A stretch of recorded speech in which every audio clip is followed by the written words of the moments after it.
BBC Radio Scotland. 15 years ago, Dr. Rabinder Buttar set up her own business while she was on maternity leave.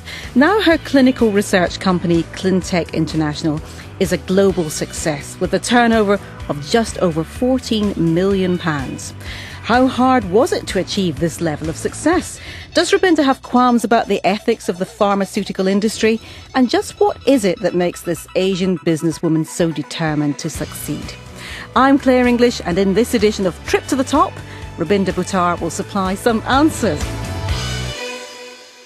This doesn't look like the obvious thing to start as a home business. Tell us a bit more about what you actually do. We provide clinical research services to the pharmaceutical industry. Our clients include the top pharmaceutical companies in the world. We work with almost all of the top 10 pharma companies in the world, and we support them in conducting clinical trials across the globe. That sounds like a very ambitious thing to do, and to get that into your head when you're pregnant with your second child. Your first one was only 1 at the time, is that right? That's right. That does seem like quite a tall order you set yourself. Why did you really want to do that? Well, that wasn't actually what I set myself to do. I didn't think I would be building a global company. My vision at the beginning was to continue to do excellent clinical research work. That's what I was really experienced and qualified in. I'd been working in 3 top pharma companies previous to my working from home, and I wanted to continue with that. So I provided consultancy services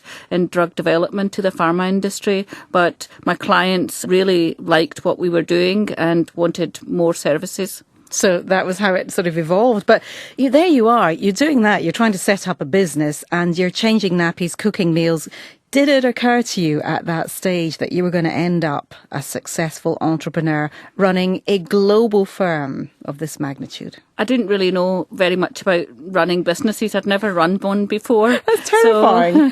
So what I did know was about providing an excellent service to the pharmaceutical industry. I knew where the gaps were. I knew what needed to be done. And I just set about doing that. And I didn't copy any other company. I just worked from using my own knowledge, experience, instincts as well, intuition. And I've always worked like that. And were you confident you were on the right track from the beginning, or did you have moments where you thought, oh, hang on, this is not quite in my control? Well, actually, I've never felt not confident over the 15 years. I've always felt I'm on the right track, but that track has got to be a constantly moving track as well. One thing about myself and ClinTec is we never sit still. It's a creative, dynamic company, and the environment's changing all the time, especially the last years. It's changed incredibly. The pharmaceutical industry has massively been going through a huge restructuring, as has the general economy. But it's always having the vision and the foresight and thinking, where is the world going and how can I shape and organise my company to fit exactly with that or to be ahead. And I've always looked at being ahead. We were in the emerging markets way before the global players were there. That's quite a skill then, isn't it, to be able to prognosticate and know exactly where you should be headed? What do you put that down to? That is a gut thing, is it? Just looking at the environment and being flexible enough to try and shape the whole organisation to fit in with that. We need to all understand it's not just about clinical research and about developing new medicines for the benefit of mankind. That's a fantastic goal. But in a business, all other business parameters have to also be taken into account to make the company successful. And what about the nuts and bolts, Rabinder, of setting up and monitoring a clinical trial? Because most people listening will not have any experience of that. Obviously, there is risk involved, human life, so it can't be simple. Yes, and it's a very, very serious business. There's no room for any sort of errors. So the company is heavily regulated. So there are certain strong regulations on what can be done. For example, for a patient, informed consent must be taken. We'll talk about that a little later. Yeah. Many other aspects. So all the people in the ClinTec organisation need to be very well trained. Now, it is your own company and obviously you get paid. I've got to ask an indelicate question. Is it lucrative? I've got a fair and good wage for what I do, but it's not about the wage. I think when you get to the stage that I'm at, after 15 years of running your own business and building a global business. What's it about then? It's really about doing a job that you want to wake up for and a job you're really passionate about. Let's go back to where you came from. And your family come from India. They came to Scotland when you were only 5. Why did they decide to come here? My parents were both teachers in India, and they really believe that children should have the best education possible. So they decided that in Britain they would be able to provide their children the best education possible. And Scotland in particular? Yes, they really liked Scotland from the beginning. They had some friends over here, and it's unusual. Some people, come and land at Heathrow and get a job nearby. But my parents did come here, and I'm very glad that they did. And we went, myself and all my brothers and sisters, we studied at all the local universities here. You certainly did. You end up with 2 degrees. The first one's from Glasgow Uni in biochemistry. That earns you a BSc. Then you get a PhD in immunology at Strathclyde. Rabinder, why those areas? Were you a bit of a science geek? Yes, science and medicine, I would say. Well, why didn't you become a doctor? Because an awful lot of Asian families are pushing their kids to be doctors if they're brainy with sciences or lawyers. When I was a 16-year-old, I was thinking, I could go to university. What's the shortest course I do? Because I don't actually want to study all my life.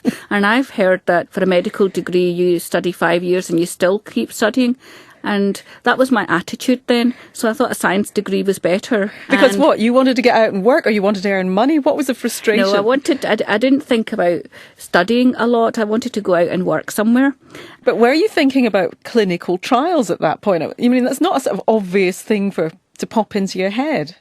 Clinical trials were really in their infancy in the 1980s, and it was a new sort of job role that was being created. So I was one of the first few people anyway to go into the Can you remember the first clinical trial? Because I think you had, ridiculous amount of patients to manage, 13,000.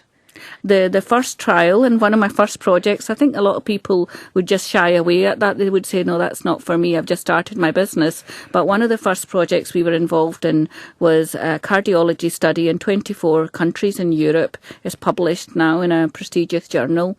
And there were 13,300 patients enrolled in that study. The study lasted 5 years, and it actually had 1 year follow-up. And you were 7 months pregnant at the time? I was 7 months pregnant, and I had a little child as well, and basically my client wanted myself to be involved and have a little team in place in Belgium, France, Netherlands and the UK. So that was fine, and got the team in place, and we embarked on being involved in this bigger project. You make it sound so simple. Yeah, I had a child. Yeah, I fitted it all around it. Yeah, it just happened. It must have been a huge effort and quite stressful. I think I've got a lot of willpower and resilience, and a lot flexibility as well, and patience at the same time. So those are the requirements. So in between looking after the children and sending them out to the park with the au pair, I had an au pair at the time, I could organise many things. So I really liked the clinical research field of that. That's why I'm still in it. Absolutely. Now, you employ about 300 globally. You must have to delegate, or are you one of these people with a tendency to try to micromanage? Because this is your business. It's your baby. You grew this thing. It would be impossible to do everything myself.